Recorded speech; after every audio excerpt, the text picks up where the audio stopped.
College hoop time. The Super Bowl is over. Winners and losers, we have to focus now on college and pro basketball. Let's talk about college basketball today. This is Jim Feist in Las Vegas. We're going to talk about some college basketball tips. There are 3 seasons. I like to put it this way. There are 3 seasons in college hoops. One is the early non-conference portion of the year. A lot of the big teams are playing the rabbit teams where they can run up big scores. You really don't know how good they are because they're not facing good competition. Other teams are playing tougher competition and they're getting stronger because of that. So when they face normal comparative competition, they do rather well. Then they have the conference play. That's usually January, February, which we're into right now. Now there's a lot of positioning that goes on because conferences have tournaments. So these teams in the conferences are trying to position themselves to have a better seed in their own tournament conference. Now, the end result is everybody wants to be in the NC2As or the NITs or some of the other postseason conference games. But going down the stretch, you'll see a lot of teams under and overperforming, and I believe that comes from motivation.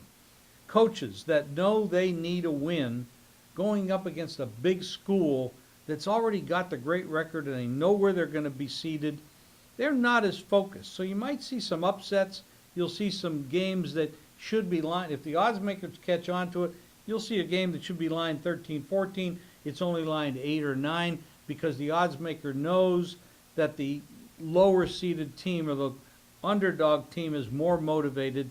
So you really need to have a number on each game that you believe the number should be, and then watch if there's too big a difference, and then you'll have to judge whether it's a vast difference and it has some merit to be there, because if that motivated team, like for example, last night we saw Illinois upset Indiana. Well, that's the 5th straight week the number 1 team in the country has lost.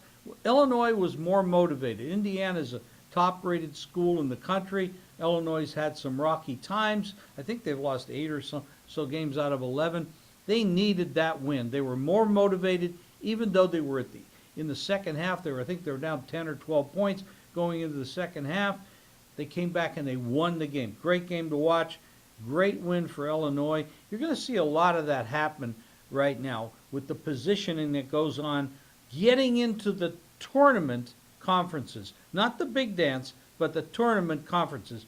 Don't be afraid to look at these small conferences as well. These teams that you never hear about, they can shock some of the big guys, and usually in the early rounds of the tournaments, they will do so. So keep your eye open for those small schools and those small conferences that nobody ever hears about. This is Jim Feist in Las Vegas at Jim Feist TV. There's winners out there. Let's go get them.